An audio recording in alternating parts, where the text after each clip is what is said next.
Good morning, afternoon, or evening. Welcome to All Things Social Security. I am Stephanie Joy, the attorney at Joy Disability. Welcome to the channel, and I hope you enjoy the video. Have a great day. Bye-bye. Hey all, Stephanie Joy with Joy Disability, answering a bunch of questions here about CDRs and what one can expect after they've prevailed. And this is a slew of a few questions here that we're going to get into to give a response to the person who asked, and I think they might be worthy of some questions other people might have. So let's get to it. In this case, we have a person who was approved back in the fall of 2024 with an 18-month diary noted in the award letter. Now, just as an aside, sometimes award letters don't have the diary date in there or the diary time frame, but you can always call your local office and they should be able to give that to you. So 18 months is definitely on the shorter side. That is something where my guess is, and I think the person figured this out also, that medical improvement was expected. Pardon me, I have allergies.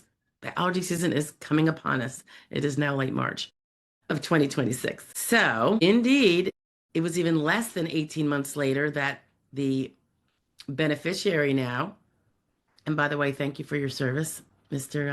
Question Asker, got the CDR. So, in this case, it looks like he hired someone to help him get through the CDR. Now, it's not clear to me if that was someone who did it on a representational basis officially through the SSA. That seems unlikely since there's usually no way to get a fee generated through the SSA because usually the person with the CDR is choosing to continue their benefits pending the CDR. So, but I don't know for sure. I know the way we do it generally is just through consultation, except for rare instances like I have now, where with a proper retainer, because of the whole no ability to get portion of back benefits, found back benefits paid as part of the attorney fee through the SSA fee process. Sometimes we'll do it on a retainer. But otherwise, I don't think it's a bad idea necessarily if you're the type of person that needs a bit of coaching, for instance, to get these answers to us. We'll help you draft up what you need to draft up, then we'll send it in, then we'll send any new information, blah, blah, blah. All that facilitation, and sometimes there can be legal advice on what kind of evidence you could go get now that would make what you're doing stronger and more likely to have a successful passing of your CDR. So with assistance like that, it looks like all the medical evidence was in, got some progress notes from multiple doctors, et cetera, for the more recent ones, presumably. Because remember, CDR usually asks for the last year, sometimes two. And then, of course, you're going to want to make sure it's really up to date. If it's good stuff, right? Supportive of a continuation of no improvement or very minor improvement or a worsening. Could be a new impairment that's come upon you. All that stuff can be relevant, by the way, not just, it's important to know what you prevailed on. So if you can get your DDE or look at your ALJ decision, if you went through the ALJ, but new stuff can count. So don't forget to always keep them apprised of new things if it comes to be. Anyway, so the biggest question was, now that one has their first CDR, will their next CDR be a greater distance away? And I didn't have a firm answer on that because I don't know that there is an answer for that. There's not one that I've ever seen or heard in, um, heading into my third decade here. So I thought that there are some technical reasons why it could, but it wouldn't necessarily be because you already had your first. And I'll go into those in a second. I think there was a question of would the classification of medical improvement possible change? I mean, I suppose incrementally or specifically it can if there are new medical developments in a particular area where things are going faster, they could give you a quicker CDR, but that's not what I think is likely going to happen.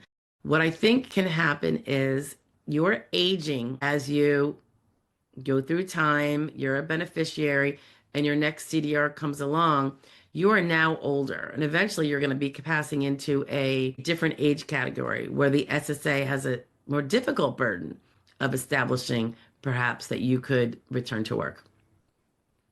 So the passage of time can be part of it with your aging. Another thing I think more esoterically it could be looked at is the fact that if someone has not improved through the expected time we thought, they're just not statistically in that majority that does. They're in maybe perhaps that minority that does not improve. Could be other biological factors, other medical impairments that everything, everyone's so different.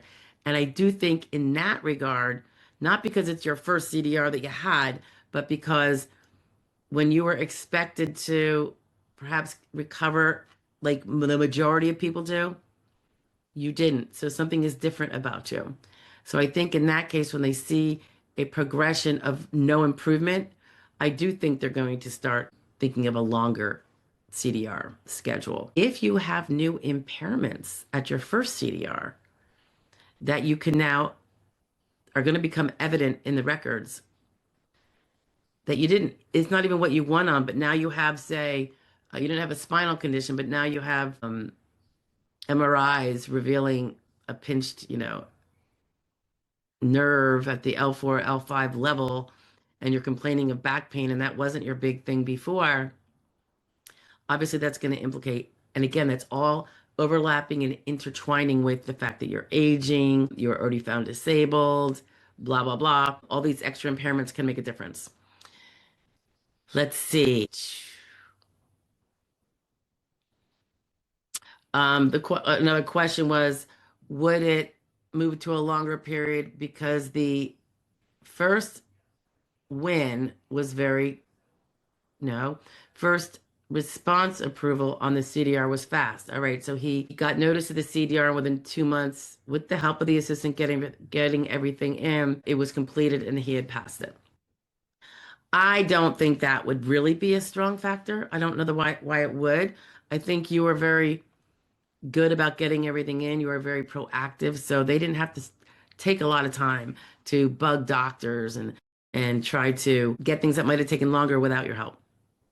So I don't know that that would be a factor. Another question was, will they now be bothering me every 18 months or so? That I think, sir, you should be calling your field office for and find out what your next CDR date is. That'll give you your answer. I do find it interesting that you got your 18-month CDR and it looked like you got it in 14 months, maybe.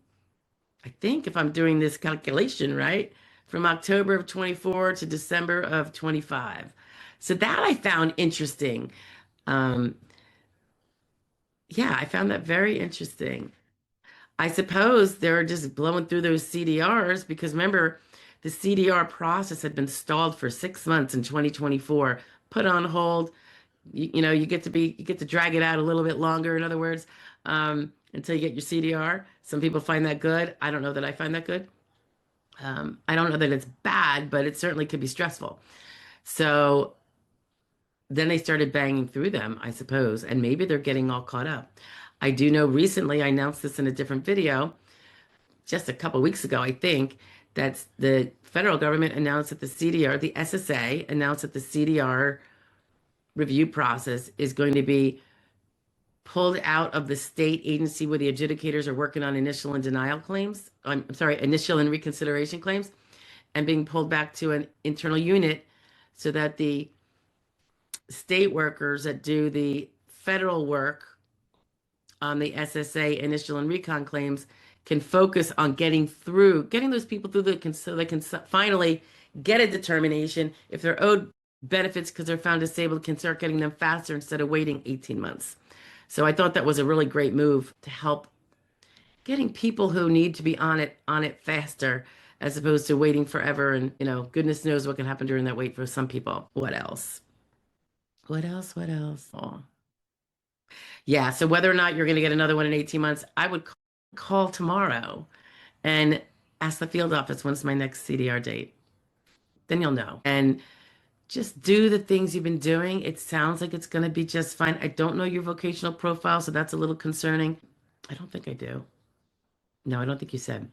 But I mean, it's in concerning only that I have that lack of information, not that it's a concern for you at this point. And as he says, these things are stressful. They basically ruined my Christmas this year and the birthday, which was the 23rd. I can imagine that that would be the case. So again, as I always say about CDRs, guys, once you've prevailed, and I think, Mr. Veteran, you most assuredly did this, if you always treat yourself well in terms of medical follow-up with all of your, definitely the impairments that were the majors in your case, but everything else too, it doesn't have to be necessarily as stringent as it was when you were trying to prevail initially, because the burden does a little switcherama there for CDRs, and it's not as much on you. But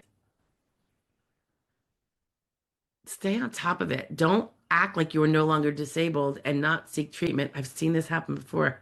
I swear to God. And it wasn't that the people were not disabled. It was just that they just refused to treat because they were like, treating doesn't help me. Well, guess what? It would have helped your case and you wouldn't have lost that CDR. So just stay diligent and paying attention. And now you have more of an opportunity, most of us anyway, when we're on, you know, you get Medicare. So now you have perhaps better insurance than you had when you were on Medicaid for sure. Stay on top of it and just record, you know, keep a calendar of your doctor visits. You don't even necessarily have to be ordering your records, although I think everybody should be doing it at least annually when they're on Social Security. I would say even people that are not, but are young and have serious troubles, if it might be leading to disability at some point, you may as well start annually collecting all your medical records anyway, because a lot of times they're unavailable within a number of years if you switch out and you go to a different doctor. Even some networks don't have their stuff, even though they've gone digital now, they didn't put in their stuff when it was paper. And so you can't go back.